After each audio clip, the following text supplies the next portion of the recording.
Here we go, the round 6 player ratings video, and I'm absolutely buzzing to get through this.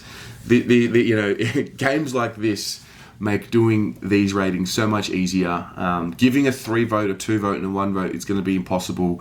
There's no right answer, there's no wrong answer. Remember with this, guys, especially in a game like this, everyone sees the game different lenses. We hear about how you just don't see the game in the same way as you do when you're at the game. So let's enjoy this for what it is. I'm going to go through the team as I do every week, and this week's play ratings is brought to you by our new friends, Melbourne Coffee Roasting Co, who is it's a coffee company run by a good friend of ours, Brandon, and they've got a special little deal for us Carlton supporters. You go to melbournecoffeeroastingco.com and you use the code Carlton15 for 15% off all the products at the checkout. So be sure to look through that for some fresh coffee needs. We are Carltonians, and coffee's a thing for us. But let's get into it. Sam Docherty, Liam Jones, Lachie Plowman. Now I thought Doc was quiet. He was well held. He was well held in the first half. He didn't do much in the first quarter. 2 touches. There was a crucial moment in the second quarter where he kicked it out in the full as the Dogs were really coming, and it was sort of symbolic of, okay, he's just not having his best game. He got a little bit better as the game went on for sure, but it just wasn't his best game. I've spoken about Doc from the preseason. I'm giving him that year. I know that he's come out firing in the first few rounds, and the All-Australian talk has been there, but I'm still giving him that year to understand, hey, he's coming off 2 knees and he's going to have some shaky performances, and there's going to be some moments where he needs to just, work his way into it. So I'm going to give him a 6 for his game. Not a massive criticism, just wasn't his best. Jonesy, thought he was fantastic. I thought early on there was some moments where he and Levi were running into each other, which was getting me a little frustrated, but he was excellent. When you talk about his role in the team, he's a byproduct of a defense that gave up 51 points. He's a byproduct of a fullback, centre halfback tandem that gave up. Josh Bruce has 6 touches and no goals, no behinds. Josh Shackey, 2 touches, so he gets full points for me. He gets a 9. He just strong marks when the pressure was on. He was just excellent all game. I was really happy with Jonesy. So that's a 9. Lachie Plowman, watched him really closely. I found 1 error in his game last night. It came in the third quarter, 2 minutes 30 to go. He fell over with Bontempelli on the lead, who ended up kicking the goal. Apart from that, he was great. Thought he was perfect in the first quarter. There were 2 particular spoils in the second quarter when the Dogs were coming, which were straight from him. It was just like the perfect half. And there was a particular goal that Eddie Betts kicked right on the halftime siren, which started from a Lachie Plowman contest at the half-back line. He ran off his man, made the contest, spilled the ball, handball forward, bang. It was a great play, and let's give him the full credit he deserves. Congratulations to Lachie on his 100th game for his career, and he gets a 9 from me. Willow, I love this kid. He's got a bit of everything. He's tough, he's confident, he's got dash. He gets injured, he wants to play through it. These are positive signs for me. These are signs of a real grunt type player. His stats aren't massive, but I thought his impact on the game was so much more than what they say. I really, really loved him. I thought early he was a little quiet and he worked his way into the game.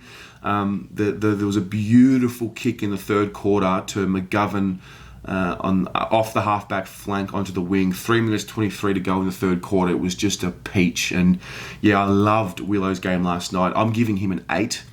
Wiedering, similar sentiment to Jones. He played on Shaq. Shacky was, I think Shacky had 2 touches. He was a non-factor in the game last night. Wiedering absolutely bathed him last night. Did his role. He was great in the aerial contest. He was just staunch, and those doggies forwards were giving us no issue last night, thanks to he and Liam Jones. Wiedering gets a 9 as well. Petrevski-Seton, I thought this was his better game, one of his better games for the season. It was probably right up there with the Richmond game. From an offensive standpoint, obviously, he does a great job on Tipper against the Bombers. Didn't do much in the first quarter. I thought he lifted big time in the second quarter. There was a great and beautiful kick inside 50 to Mitch McGovern, which set him up for a goal, which I thought was the trademark Samo, and it was the same kick last week that he just wasn't able to make. Can't remember who he kicked it to, but he turned it over against the Saints. So that was again a turning point for me. A few moments where he let his opponent off, like McLean, off the leash for a mark on a lead. There was one in the third quarter which McLean did miss, but so he's obviously got to work on just that positioning. But it was a better offensive game for me, and I want to see that type of game from him. I personally enjoy that more. I even was left asking for more, but I thought it was a good game nevertheless. He goes at 78%, kicks the ball well, uses the ball well. He gets an 8 from me. I thought it was a really good game, and I was relieved to see that game from him last night. In the centre line, we got Noons, Cripps, and Murphy. Noons, oh my God, early in the game, I was saying, get him out. Like, what's he doing? He tried this kick inboard, turned it over. I couldn't believe what he was trying to do. But Tiggy talks about he wants guys to take on that kick if they think it's there. So that's that. One thing I do enjoy about that moment is that he fucks up. Then his effort to lay that tackle straight after that was very impressive and important. He kicks that goal. I mean, the guy who we talk about not being able to give us much offensively kicks that goal. That was a good goal. That was a great goal. He also had a beautiful kick to Martin in the fourth quarter for really the real one of the real ceiling goals there. And I thought it was a pretty solid game from him. I mean, what more do you want? 14 touches and a goal. That's enough to keep him in the side for sure for me. Anyway, so I'm going to give him a 7 for his game. Got to give him credit. I thought he was solid after a shaky start, but well done to him. Cripper, not a good game. He hurt himself. It was really, really sad to see. He was really primed for a big game last night, knowing that what the Dogs do and how they match up on him. And I thought he was just looking really ominous early, and then he cops a shoulder knock or something. It was a stinger or some sort. So he wasn't able he was able to battle through it, but he wasn't able to really impact in the game. And I'm going to give him a 4 for his game, but I understand that he was injured, he was hurt.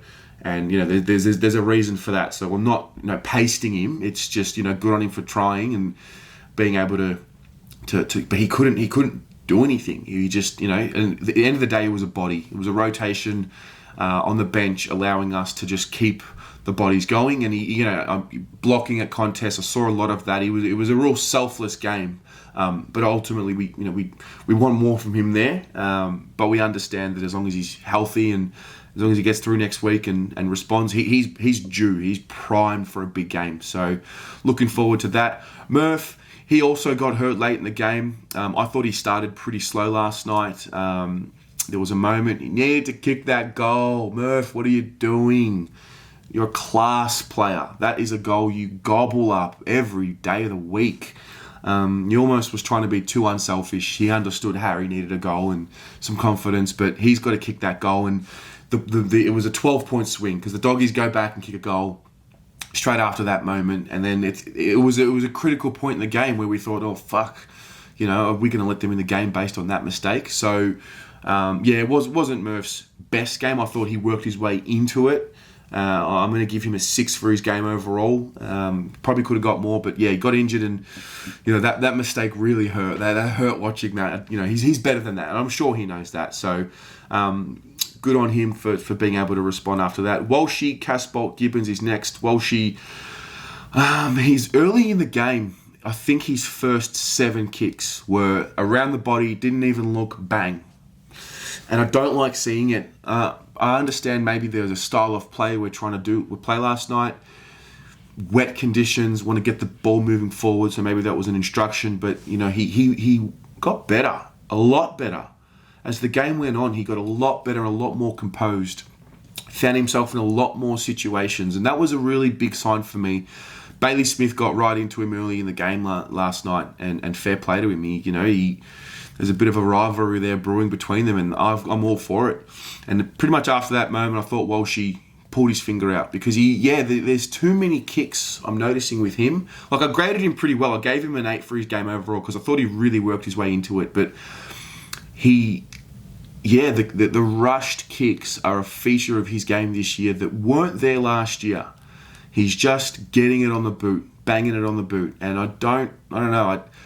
I want him to be a little bit more composed, but I also don't know if that's what he's been asked to do, because he did it so much. Maybe it's something he's being asked to do, and if that's the case, then I need to shut up because I don't know what I'm talking about. So I don't know, but I'd be interested to see what your thoughts are on that. Did you notice that from his kicking as well? Do you notice he's just banging it on the boot a little bit? Let me know. Casbolt just did a little bit of everything, didn't he? I mean, he's so hard to grade because, we talk about this 3 tall forward system that we want to run, but he doesn't stay in the forward line all game. He drifts. There were moments early in the game he was in defence, and, like I said before, him and Liam Jones running into each other, that was annoying. That cannot happen. There needs to be communication there. So they've got to work on that. But, he plays in the ruck. He goes forward. He kicks his goal. Beautiful goal. I gave him an 8 for his game, sorry. I thought he was really solid all around, and he did his job. Gibbons, I gave Gibbons a 10 out of 10 for his game. I thought he took his opportunity early for his goal. He's so crafty it's in the second quarter. He set up that second goal for Harry Mackay. That toe poke. That's just footy smarts. And my brother-in-law, he raves about Michael Gibbons. And his point is this.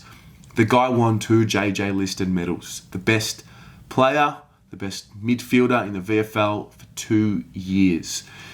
Why were we wasting him as a forward? Why? This guy needs to be around the ball. And when the conditions are like that last night, it goes back to the basic football principles, and he's got that. He's been playing with men his whole life. He's been playing grunt football his whole life. His skills are fantastic. And, I give Dan a lot of shit as well because he says we don't need Papley because we've got Gibbons. I still think we would like a Papley, but Gibbons is that role. He's that conduit, that mid forward. He's that conduit between the two lines on the field. And he is flying at the moment. He's playing his best footy for sure. Again, his best game of the season. That's the 4th week in the row. He's been able to go that next level week to week. 10 out of 10 for me. Absolutely loved his game. The next line is Setterfield, Martin and Betts. What a line. Setterfield. He's growing up. The kid's growing up before our eyes. And we need to enjoy these. We need to enjoy these moments while they're here. He was fantastic. In the first half in particular, he was fantastic. In the links, the smother for the shot on goal in that second quarter was inspiring. It was inspiring what he did last night. I thought he was fantastic. I gave him a 9 for his game. I thought he could have finished off a little better. But at the end of the day, we got that sort of input from 3 or 4 guys last night. That 20 possession around about there mark game. It was. I'm so happy for him. I'm so happy for him. He's come from where he's come from. The knee. Early in the season, I thought he struggled, but he's had 2 really solid games. He's growing up before our eyes, and there's going to be bumps in the road. So let's just expect that. But let's understand that, hey, this is what he's been able to put together.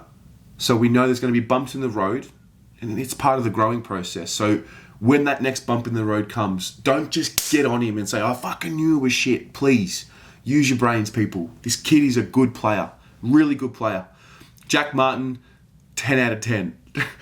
10 out of 10 for me. He was perfect in his role.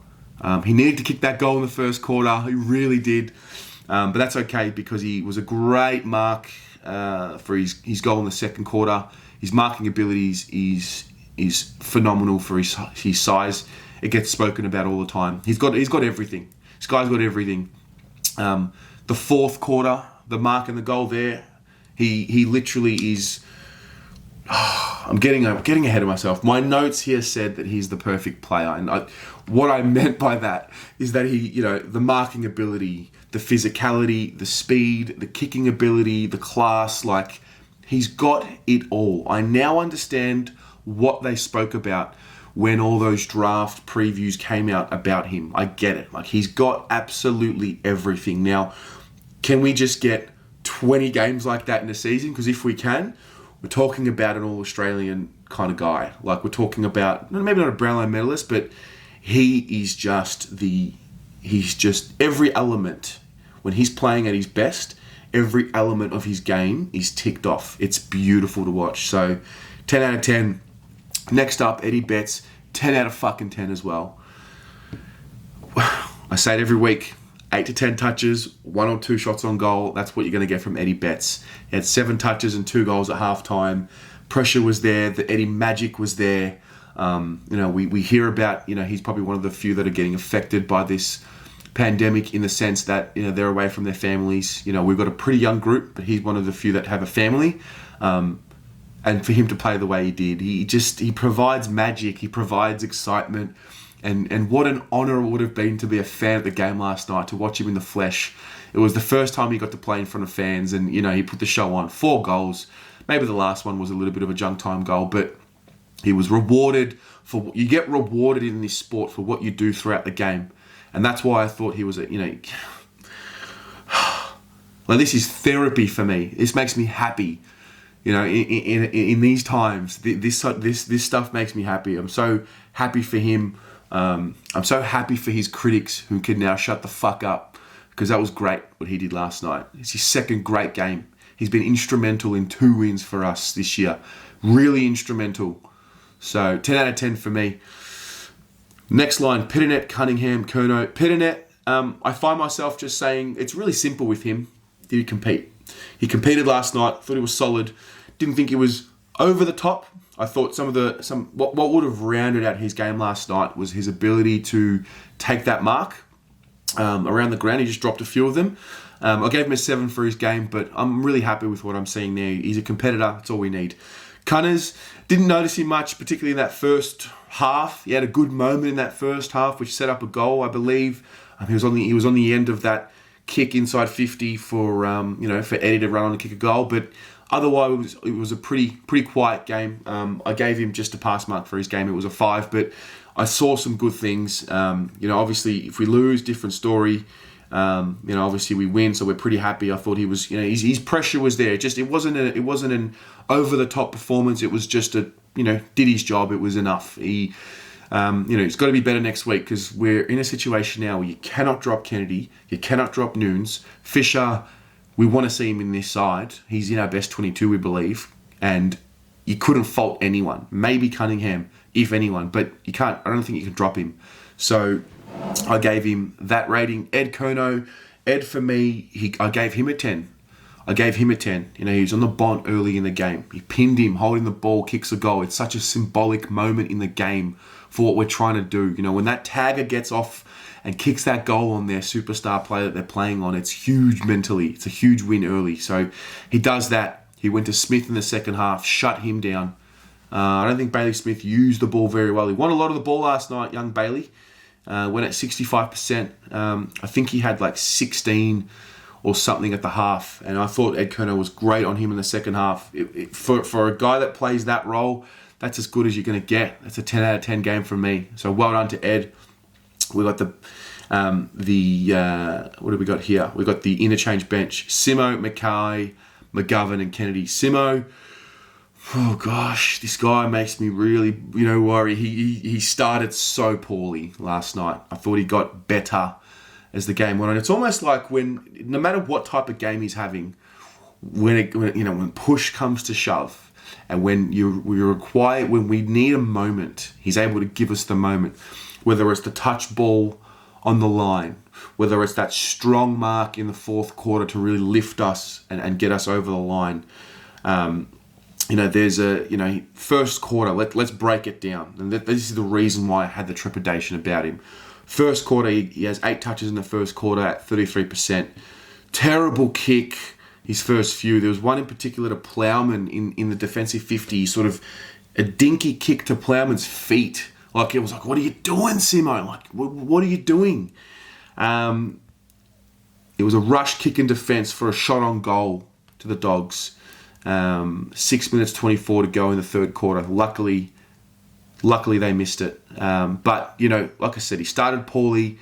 He had his moments. He was able to work his way into the game. And I actually ended up giving him a 7 for his game, because he was able to really, combat that and salvage something and become a moments player. And that's what he needed to do last night. It wasn't his best game, but he was able to have his moment. So I guess I am worrying with him because I know he's better than that, and maybe he just needs a few more games to really get into the season, but he hasn't clicked yet. And I know he's at the end of his career, and I know he's older, but do I need to just rate him as if he's like irrelevant? Like, no, like I feel like if you're in the team, you're going to be rated as much as any other player there. So anyway, tough one for him. I want to see his kicking improve because it's something I'm noticing. Bit of a rush kick guy, banging on the boot. That's not the Simo that I know and love. So good on him for getting back into the game. But yeah, Harry Mackay, I gave him a 9 for his game. He kicked a goal early in the game. It was a byproduct of a great system, quick ball movement. He set up a second goal. He could have had 4 goals last night. He set up Eddie's second goal with the tackle pressure. Now, he led our team last night, equal high, 5 tackles. In my review, I spoke about it. This 3 tall forward that people get angry about. When can it work? And I realised last night when it can work in any condition if they put the pressure on. So now I know for future games, this is how I need to grade these 3 tall forwards, particularly when it doesn't work. There's going to be games where it doesn't work. Guess what? It's going to happen. But when it doesn't happen, I want to know what their pressure's like. I'll be looking forward to watching that closely because Harry's pressure was great last night. You could see he was gassing out a little bit.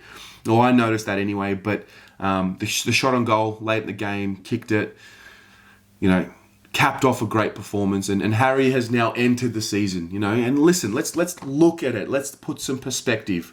Interrupted preseason, plays his first game, not a good performance, but we know how far back he is, right?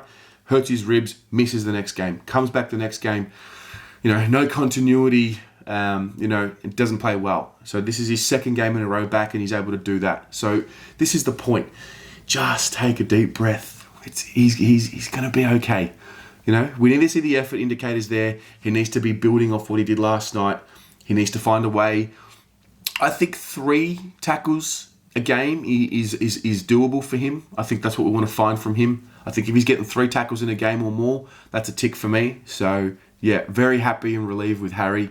Mitch, he played a little bit more up the ground. He was sort of like that counter kick, and he set up McKay's first goal on the run, and that's he's going to be the key to this quick ball movement, whether it's on the counter or whether it's just quick, in general play. I can see that role for him is a beautiful kick. He missed a few of them. There was a moment in that second quarter, I think he dropped the mark, but he set up Gibbons for the goal, which was pleasing. The kick in the third quarter to Cunningham. These are just moments that I remember last night. The kick to Cunningham in the third, it needed to be a little lower. He kicked his goal, which was crucial. The moment came, kicked his goal, and what a goal it was. I thought he was a really solid contributor last night. I thought he played his role pretty well. I thought he presented pretty well. He took 7 marks. He, like I said, presented pretty well. Kicked his 2. That's all we asked for. I gave him an 8 for his game. Really happy with him. And Kennedy, I thought his first possession was nice. There was a handball in traffic, and I was like, ooh, I want to see you do that 15 or 16 times tonight. He played as a midfielder. He looked fit. And he is a byproduct of what we now have at the Carlton Football Club. A guy, and as Tiggy said in his press conference last night, we had to pick him. That is exactly the message we want to hear as fans from these young players. Dow, O'Brien, Fisher, Stocker, Kennedy. All of them, they have to knock the door down. And Tiggy was saying, we didn't think we could fit him in because of the way we structure up with the way we spread. But we had to pick him. And you can't drop him now. And I'm so happy for him. That for me was his best game for the club. The Gold Coast game where he kicked 4, I take a little bit off that because they were shit. And it was in a part of the season where the sting was gone. We weren't playing for anything. We are now playing to be in the 8. I'm not saying we're going to make finals, but the season is alive. We're not dead. We are in the hunt. And so a game like that against a team like that, playing that type of football, in that kind of form, with those kind of midfielders, and for Kennedy to stand out the way he did, I thought was fantastic. So I'm giving him a 9 out of 10. I'm so happy for him. I don't want to be saying things like, nah, give up on him, he's shit. And I have been saying that. I have lost faith in him because I thought he was slow. I didn't think he worked hard. And then last night I thought he worked hard. He worked really hard. You can see in the conditioning in him, in the way that he moves with the ball in hand, the way that he spreads, the way that he was composed under pressure to get a handball out and just get the chains going. Really happy with him. So, but listen, what do you think? Please, the floor is yours. The comments are yours. Let me know what you thought about the ratings. Let me know what you saw in the game that I might have missed, because this isn't the official player ratings. This is just my player ratings. I want you to add your flavor to there. So don't be shy. I love the conversation. So yeah, that's it, guys. That's it. That was heaps of fun. That was therapeutic. Thanks again to Melbourne Coffee Roasting Co. Brandon from there. Appreciate you with the hookup there, mate. So links in the description below. Carlton 15 for 15% off your coffee. Is an amazing Carlton supporter. This guy has been a long-time friend of the channel from all the way back when we were doing audio podcasts in Israel. And I'm more than happy to help his company out. So check him out. And with that, we move forward. Tonight's show is going to be off the hook. Cannot wait to get to that studio. Go the Mighty Blues.